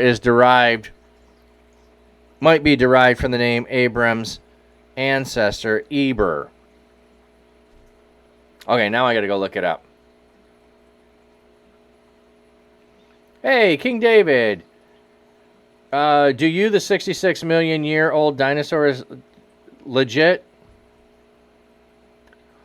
Oh, I have no idea. I have no idea of how things are, how we could adequately do that and figure that out. I know that they give their rationale for how they figure it out, but it's also based on the assumption that things are constant that they measure. You know, if it's radioactive decay, that it decays at a constant rate. But do we know that how do we know that it couldn't accelerate or do other things? That's so. I certainly have no problem if it's millions of years old. I have no issue with that, and I don't think it discredits the Bible if it is. The Bible is usually trying to answer the question of who is in control of things, who is a creator, and why are things happening. The when question is not a question that it's answering. It's not its intent. Now, maybe sequentially sometimes we could think of when something precedes something else, but other times the story is told in a non-sequential order in order to emphasize something else. Yeah, it's just a theory. Okay. I didn't know if there was something specific new that came out that you were thinking of.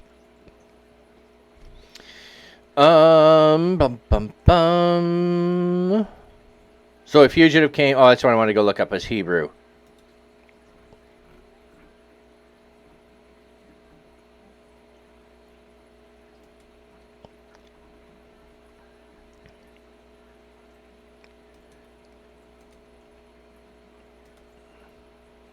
The Ebre. Strong's H, 5680. Evri.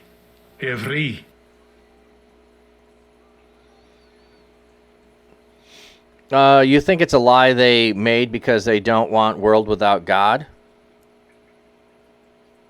The evolution thing. See, I don't think that's what the intent is when it was created. It was created trying to explain things that were visibly seen. How do you explain things? So, yeah. One from beyond. Okay, Eber, beyond. Okay.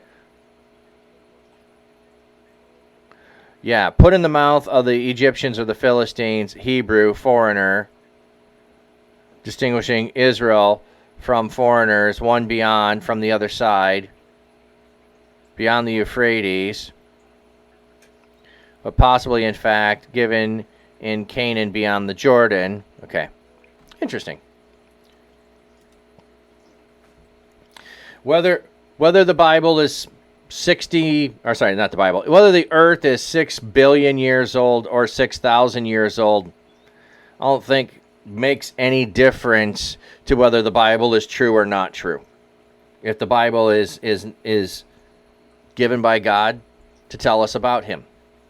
I don't think the age of the earth has anything to do with it. I also don't think we're to take things literal when it talks about ages and numbers and those things, because there's lots of symbolism in numbers. And so they often end up symbolizing things. They still found some kind of soft tissue thingy on the dinosaur thingy, so it couldn't have been millions of years. Yeah, I don't know. I've seen some of that stuff, and we put it this way. I'm not going to use dinosaurs to argue for or against God from the standpoint of how old they are or how young they are. Like, no, dinosaurs have to be within 6,000 years because humans had to have seen them. Or no, they're 6 million years old because there's no way humans saw them. I'm not answering that question. I don't think that question has anything to do with whether God created dinosaurs or not, or created the earth or not. It's just not important to me. Did God create dinosaurs? You bet he did. Did he create the earth? 100%. When did he do it? Don't know. Don't care. Yeah, but they like poisoning lots of people's mind to make them not believe in God. Well, you only poison your mind if you have to have using evolution of some sort. I don't think evolution poisons my mind that God didn't create. What if evolution is a natural thing that occurs? How does that take away from God? I don't see evolution as taking away from God. I don't have to have one or the other. I don't have to be exclusive. Yeah, we went through the beginning of Genesis already with creation, and the teeming things teem and the swarming things swarm. Now, if you're trying to pursue evolution and look for a common ancestor to all primates and humans, and prove that we are descended from apes, if all of a sudden they find that, does that mean I'm going to not believe in God if they find it? No. Because I'm still going to go and say, no, God created everything. So I don't see how that tears it down. Subdue the enemy is there to make you question and open doubt.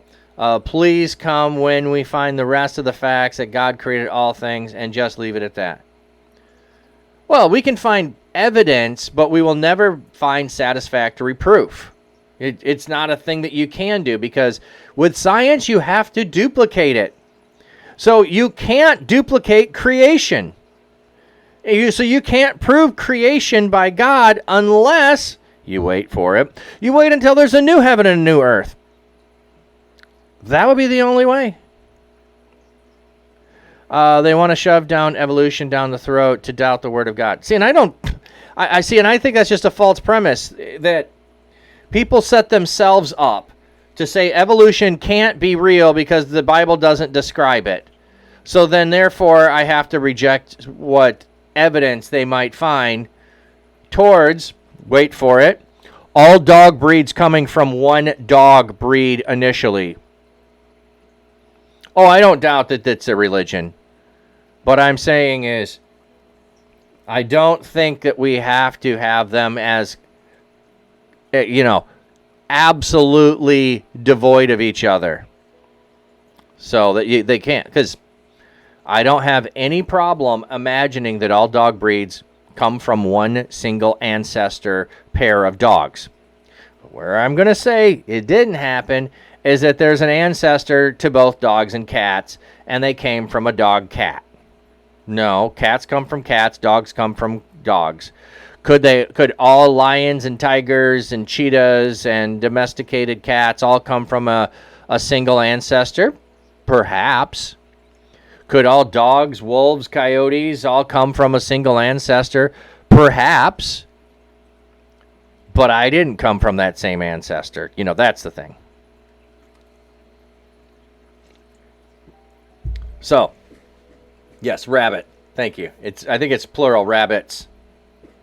I thought it was rabbit. Huh.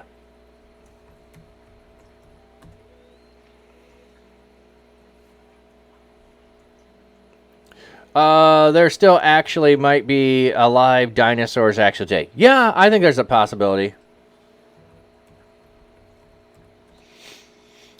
It's plural. Yep. Most in Africa, I think the swamps there. Yeah.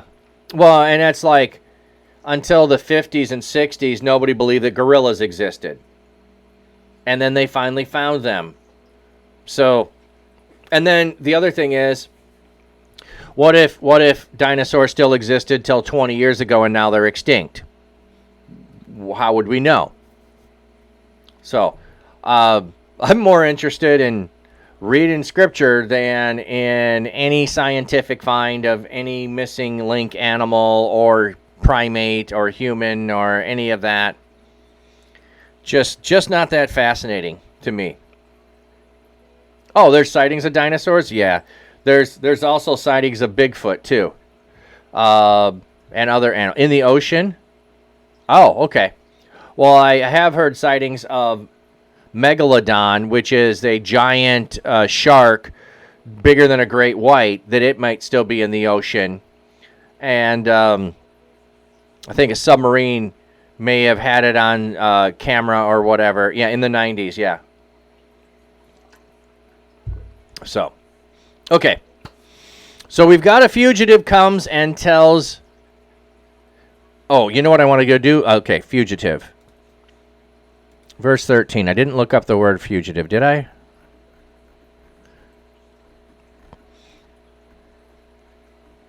I looked up Hebrew. I didn't look up. And there came one who had escaped. Okay, I got something in mind that I want to go look this up for. Palit. Strong's H 6412. Palit. A refugee, a Second fugitive, entry. an escaped one. Palit. Third entry. Palit. Okay. What I wanted to go see, was this the word that was used in the book of Job when I am the only one who escaped? That's what I wanted to see, if it was there. It doesn't appear to be, unless it's from this word, palat, to escape, to save, to deliver, and maybe this is the word. Yep, this is the word in, no, but it's not where I thought it was going to be. Okay, so not. Scared to go in the ocean now or seas. Well, in order for an animal that big to be there, you're going to be swimming in deep water. So, anyway, my theory is it's a megalodon that swallowed Jonah, not a whale. But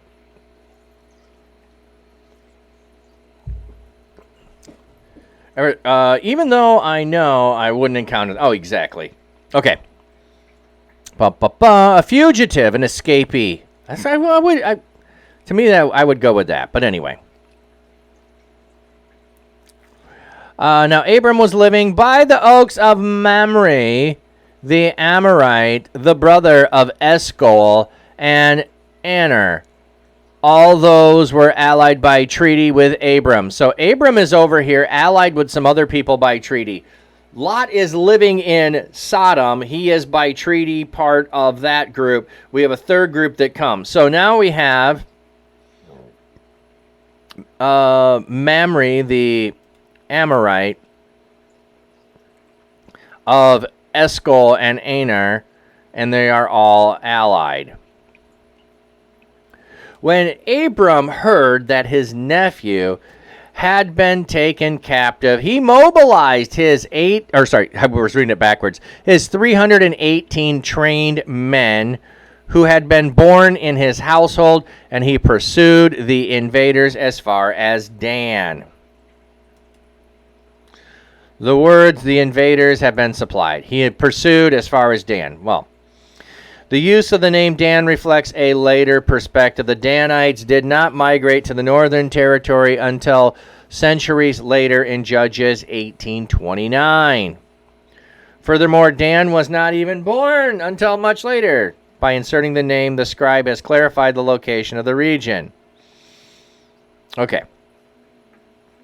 318 trained men.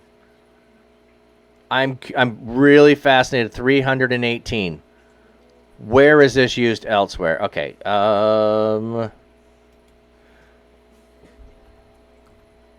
Bible Gateway.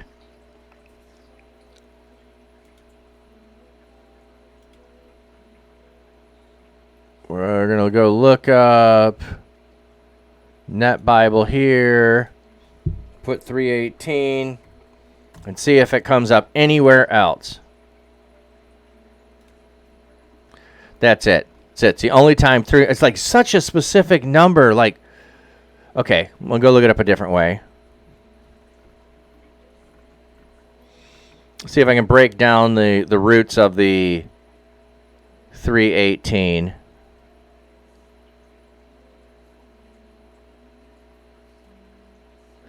He armed his trained servants, born us at 318.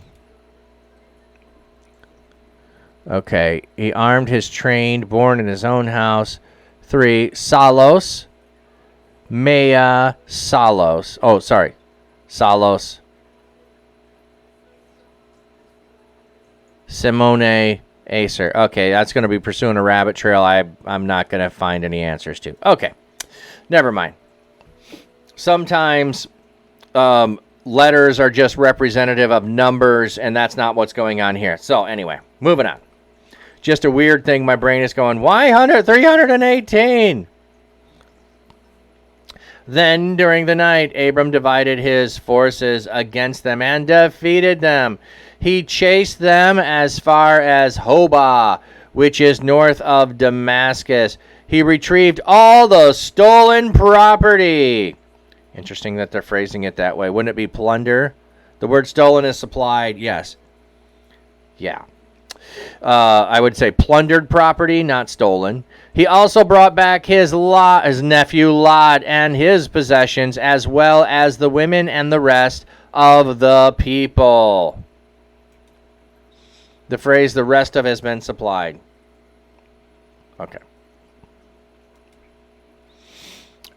After Abram returned from meeting Kedor Loomar,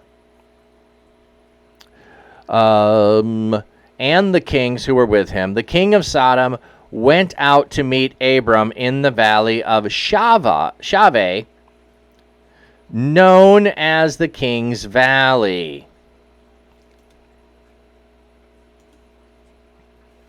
The King's Valley is possibly a reference to what came to be known later at the Kidron Valley. Okay. Melchizedek, king of Salem, brought out bread and wine. Now, he was a priest of the Most High God. He blessed Abraham, saying, okay, so we have the promise of whoever blesses you will be blessed. It does not appear that Melchizedek, king of Salem, was one of those that went to war. He is a king of peace. Salem means peace. Salem is traditionally identified as a Jebusite stronghold of Old Jerusalem. Accordingly, there have been much speculation about this king. Though some have identified him as the pre-incarnate Christ or Noah's son Shem. Okay, both of those are ridiculous. It is far more likely that Melchizedek was a Canaanite royal priest whom God used to renew the promise of blessing to Abraham. Perhaps because Abraham considered, Melchizedek his spiritual superior. Excuse me.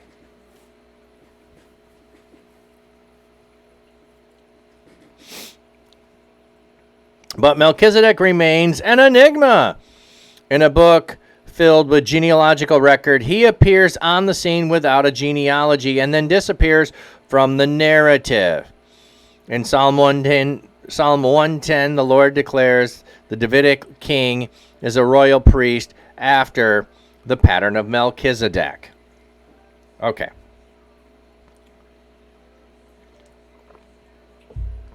And you can play around with the name Melchizedek and look into all of that. That's a whole lot of fun. But interesting that the king of Salem, of peace, Melchizedek, king of righteousness, Zedek means king. So he brings out bread and wine. Oh, bread and wine. Does that sound like anything to you? normal offerings. Okay, when we get into the sacrificial system, bread and wine are going to be part of the sacrificial system, as well as animals. So he brings out the bread and wine. Let's see what Abraham does. Does Abraham bring the sacrifice to go along with the bread and wine? So we have the king of Sodom comes out to meet Abram, but before that, Melchizedek is there. Blessed be Abraham by the Most High God, creator of heaven and earth. Worthy of praise is the Most High God, who delivered your enemies into your hands. Abram gave Melchizedek a tenth of everything. Okay, this is where we first get the idea of a tithe, is from this interaction between Abram and Melchizedek. So, Abram is being blessed by Melchizedek. In response to that blessing, he gives a tenth of everything. What does everything include? Everything that he has, everything that was returned and brought back from plunder, everything including everything brought back in plunder and everything that he has. What is this tenth? And did Melchizedek have any connection with the 318 that went to war? We have no knowledge. Now, I know it was talking about he's without genealogy. There's other people that somewhat have no genealogy, but they do have, they're of a people of something. Here, he's the king of Salem. That's it. And he disappears. And he's a king, and he's a priestly king. Okay. So we have the interaction. So we get, notice this, we get the interaction of the king of Sodom interrupted by a blessing of Abraham. So, question here, when we read through the king of Sodom, is the king of Sodom trying to play off of what Melchizedek just did? Or did he already come with his own intended purposes? Then the king of Sodom said to Abram, "Give me the people and take the possessions for yourself." But Abram replied to the king of Sodom, "I raise my hand to the Lord, the Most High God, creator of heaven and earth, and vow that I will take nothing belonging to you, not even a thread or a strap of a sandal." Okay, so he just gave away a tenth to Melchizedek. And here, like I say, in exchange for bread and wine. And here, he is being offered riches, and he refuses them.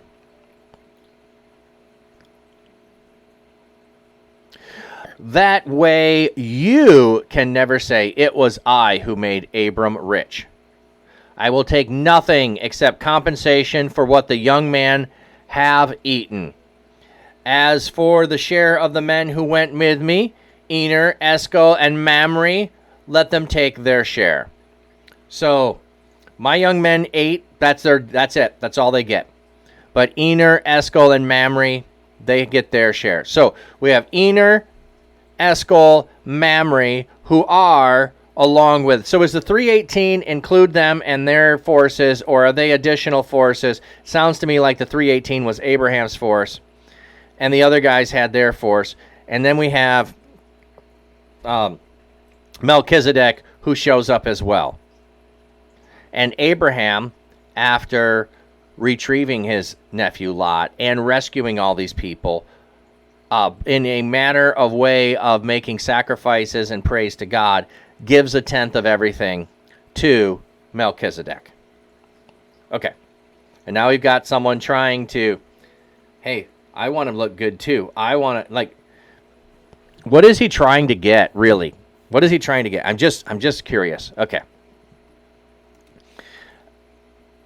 After these things, the Lord's message came to Abram in a vision. "Fear not, Abram, I am your shield, and the one who reward you in great abundance." So after this battle, after this encounter, he gets reassurance that God is with him. King David, yeah, I don't believe in millions of years dinosaurs because mammal fossils been also found with them and some sort of mammals today I think. And so, yeah, they admittedly actually themselves that mammals used to live with them, dinosaurs millions of years ago. Yeah. Yeah, and I'm glad that you're studying and interested in fossil records and all of that. And I'm only fascinated from the standpoint of what new animals can we find. But also, I don't know when if you have a landslide, that the stuff that's there that's already bones couldn't get mixed up with stuff that's alive. And I could come up with reasonable explanations for how you could have some million-year-old bones, if they are millions of years old, buried with 100-year-old bones, because I can come up with plausible scenarios for an encounter that could take old bones and bury them with new bones in a mudslide, a landslide, a typhoon, a hurricane, come up with reasonable things that could happen. So I have no idea.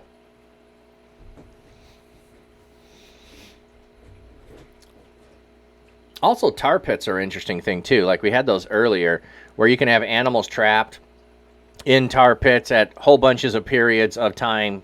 So, you love God and greatly to be feared, like Behemoth, for example, he mentioned in Job, or Leviathan. Yeah. Yep. And then Leviathan is a chaos monster. So, do we need to take it literally that Leviathan is an actual creature that lived, or is it just an explanation of the chaos of the deep? Behemoth, on the other hand, the description of it certainly sounds like a brontosaurus to me, but I don't know. Maybe a stegosaurus. Who knows? Okay. Bum. Just see if I have any messages here, because I have something on my calendar that got moved on my calendar that was not initially on my calendar. Oh, I got a friend who's at the hospital with their mom.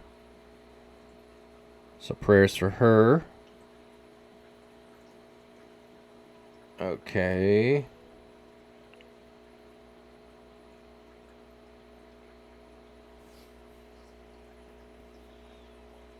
Okay.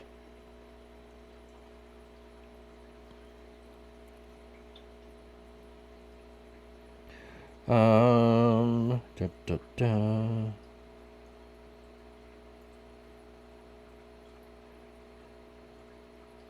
Okay.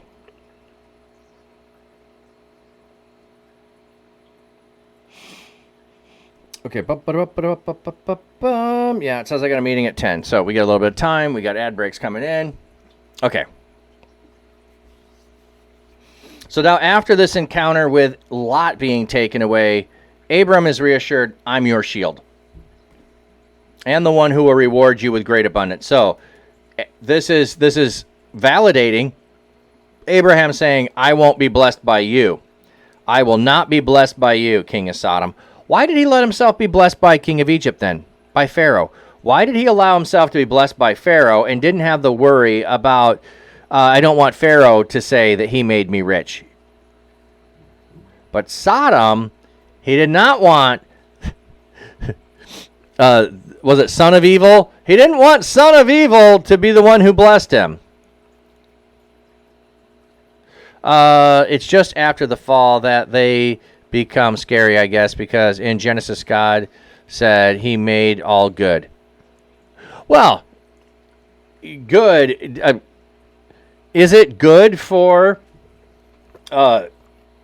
insects to eat dead animals and decompose them into whatever they do? I would say that would be good, whether they kill them or not. So, is it good for an animal like a predator to kill off the weak of the herd to make the herd stronger? I could argue that that is good. So if good is just a matter of being in line with the design that you were created for, You hear a lion roar that's 10 feet away from you, and you're sitting in an open air vehicle that the lion can pounce on you. You've got no control of the hair of the back of your neck that's going to stand up. It does. It does. All creation were affected when sin, it says in Romans. Oh yes, I know. I'm only pointing out that we don't know what part was affected and what part wasn't. If the design was good and that design was to eat and consume other animals, it could still be good. Okay, subdue, prayer. When we pray, please pray for Ron Smith. You encountered him yesterday. He is doubting God and his faith when he has been saved from a very early age due to things happening in his life. Well, and this will be my perspective. Where are you currently? Are you loving God and pursuing God? Then it's totally irrelevant if it was 20 years ago, 50 years ago, 5 years ago, 5 minutes ago.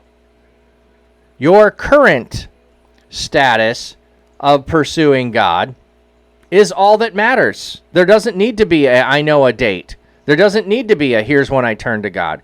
It actually is an ongoing journey of me loving God and me learning to love my neighbors that we are pursuing. But anyway, just saying, if you have doubts in the current, let's work on the current. Let's not worry about the past. Like, where are you at with God now? How are you seeing God? How are you searching after God? So, And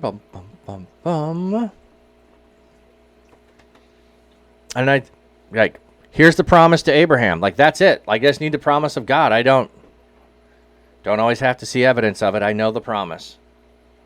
Okay. God, we're just lifting up Ron Smith and where he's at, what's going on in his life, where he has doubt, he has fears, he has anxiety, whatever he has that's going on. We know it's not about a singular moment. It is about our ongoing, continuous pursuit of following you, believing in you, trusting in you, that you are the God that created all things. And that is enough. That is enough, that we believe and know that you are the God that created all things. And then to know your Son, whom you sent. So God, we are pursuing you. We are pursuing your Son. We are pursuing our neighbors with love. And we just ask you to pour out everything that we are in need of, that everything Ron is in need of, that everything everyone in chat is in need of. Where there is doubt, give us strength. Where there is fear, give us peace. Give us comfort. Give us hope. Give us what we need for today and for tomorrow. We thank you for all these things.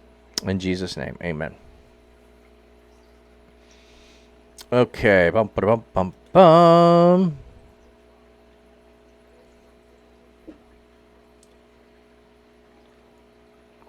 But Abram said, continuing, I'm the God who is going to reward you with great abundance. O sovereign Lord, what will you give me, since I continue to be childless, and my heir is Eliezer of Damascus? So, he never viewed, it appears, Lot as his descendant. He goes and he rescues Lot. Why doesn't he, after rescuing Lot, invite Lot to come back to be with him instead of letting Lot return to Sodom and Gomorrah? I've always been puzzled by that. I went and rescued you. How about we stay close together and we don't separate again? You know. But Lot does not stay with him. Lot returns to Sodom. Eliezer of Damascus would be the heir. Like, this is the one in my household that we will take charge when I'm not here. Since Abraham added, since you have not given me a descendant, then look, one born in my house will be my heir. So, like, I'm childless. Like, you promised my descendants are going. I don't understand you, God. This is really what it is. God, you've made promises to me. I've been pursuing you. I've been following after you. I'm doing what I think and all that I know to do. And your promise, I have not seen it happen yet. But look, the messenger came to him. Oh, but look. Okay, that is a weird. The disjunctive draws attention to God's response. It mirrors Abram's. The fact that God responds. Okay.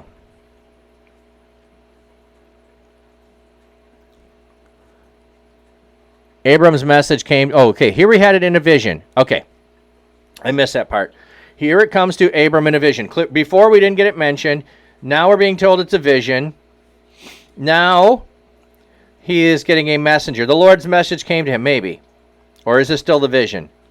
This man will not be your heir, but instead a son who comes from your own body will be your heir. So very clear, specific, from your body, Abraham, not an adopted son.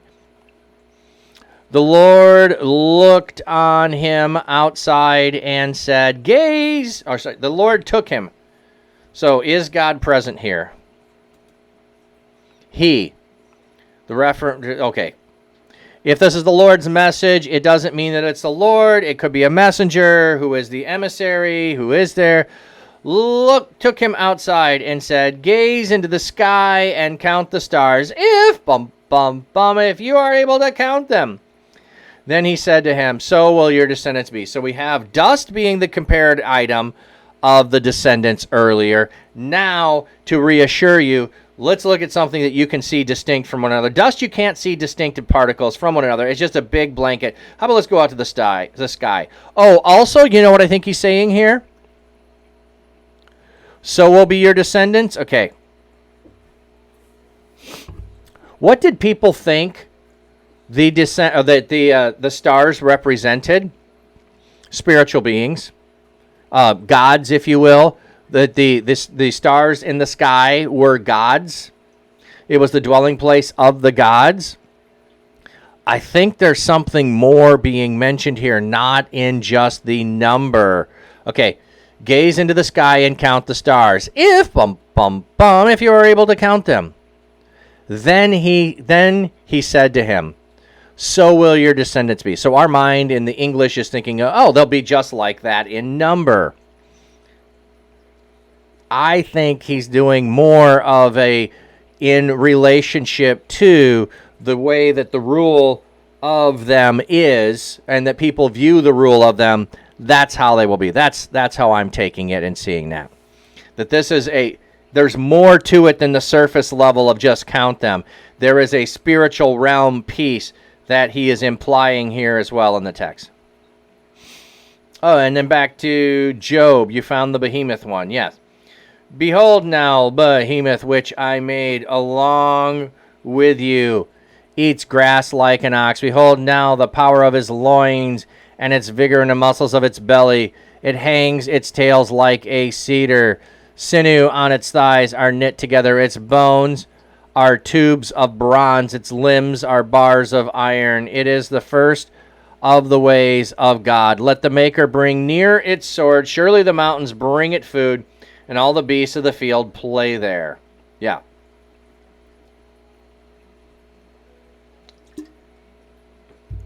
Can you draw out Leviathan with a fish hook, or press down the tongue with a cord? Can you put a rope in its nose, or pierce its jaw with a hook? Will it make your many supplications to you, or will you speak to you soft words? Will it cut a covenant with you? Will you take it for a slave forever? Will you play with it as a bird, or will you bind it as a young woman? Will the traders bargain with it? Will they divide it among the merchants? So yeah, it is talking about both of these in very descriptive terms, and in terms of can you do these things to it. But I can also use those same descriptions of imaginary creatures that do not exist and say the same thing about things. I could talk about a Pegasus, which don't exist. Can you keep a Pegasus from flying? Can you ride a Pegasus? I could hypothetically do the same thing. So simply because the author and or God is describing something, I could say the same thing of dragons. Can you tame a dragon? Okay, so that's what I'm saying is yes, you could understand this as being described literally. I could describe lots of things literally that don't literally exist. So chaos, Leviathan is symbolic. Whether a Leviathan actually exists or not, whether Leviathan is actually a dinosaur of the seas, I don't think makes or breaks the book of Job. If it's a mythical creature that Job understands is the chaos monster, it's perfectly fine. If it's an actual monster of the sea that Job can picture in his mind and has seen, then that's good for Job. It doesn't help me. So, you're reasonably awake right now, so you can be somewhat adequate mod. Well, we're going to just about raid out here. So, here's the important part. So, Abram believed the Lord, and the Lord credited to him as righteousness to him. Okay. Abraham believed. The sentence begins with a vav plus a perfect verb. It does not show simple sequence, which would have been indicated with the vav plus preterite as a surrendering clause. The nuance may be that Abraham had already come to believe and did so while God was speaking. Well, I think he already has when God spoke the first time. For a detailed discussion, okay. Anyway, Abraham's belief is not intellectual. Abraham's belief is experiential. Abraham has believed God. He has experienced God. That is what has brought him to this. So, let's write down. We're in 15:6.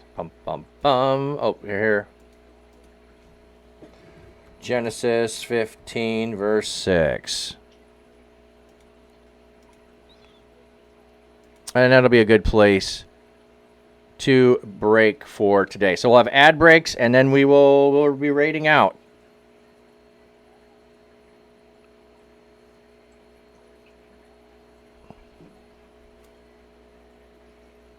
Oh, bum, bum, bum. Let me put the fish on. There we go.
All right. Where are we at? Bum. Why will you not scroll?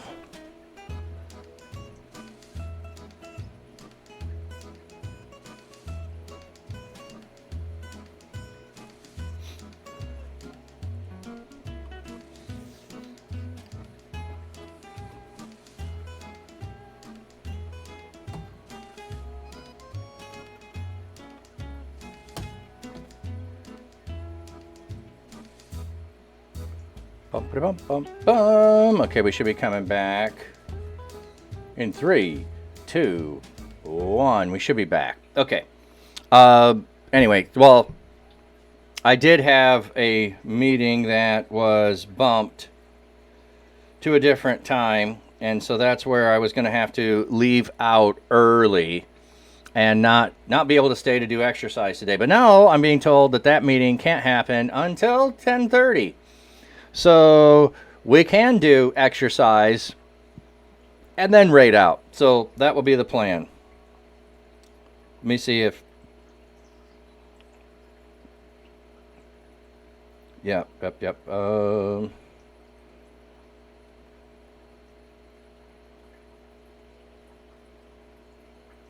Okay. So we'll see if that happens. Let me get over to here.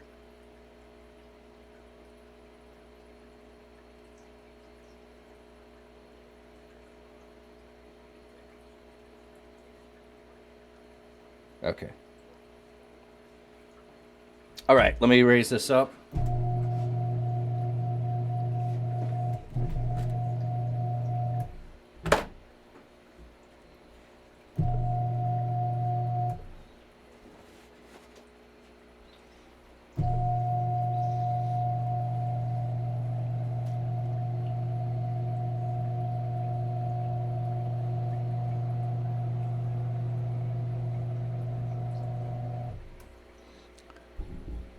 Oh, that sound is my desk raising. The sound is my desk raising.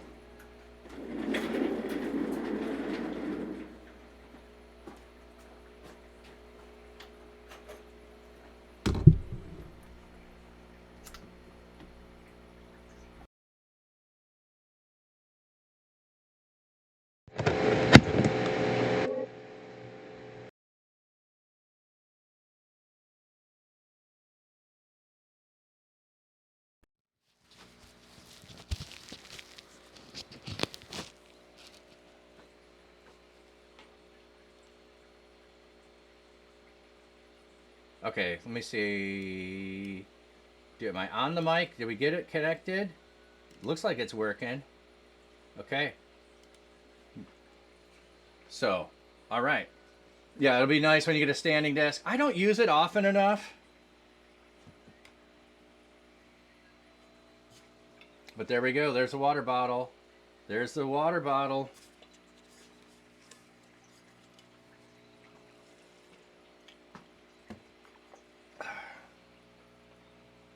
I got a couple more stickers I want to put on there. Got a couple more stickers.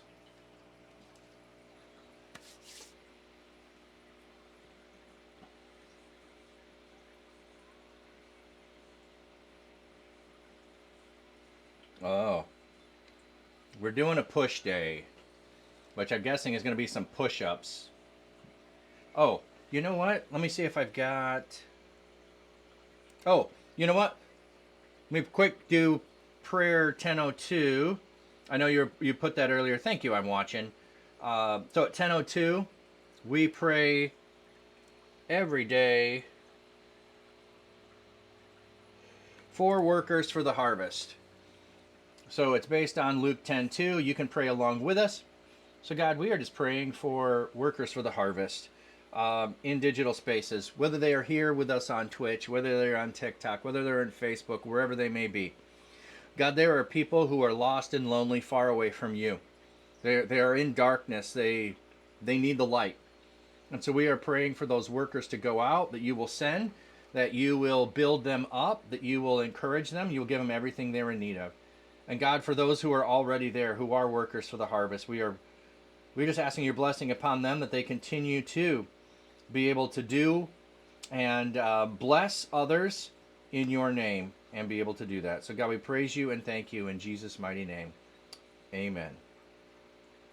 Okay.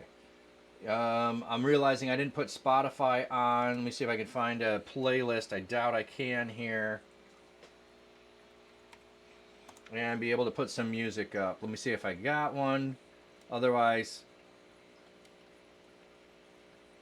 music library.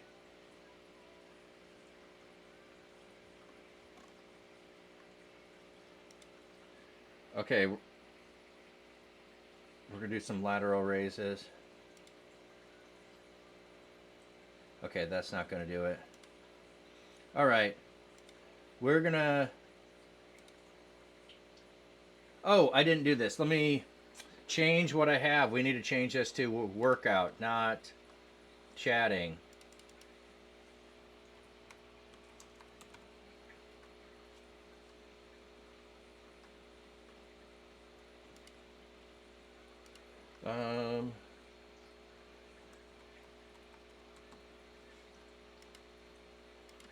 Okay, stopping and starting in 3, 2, 1.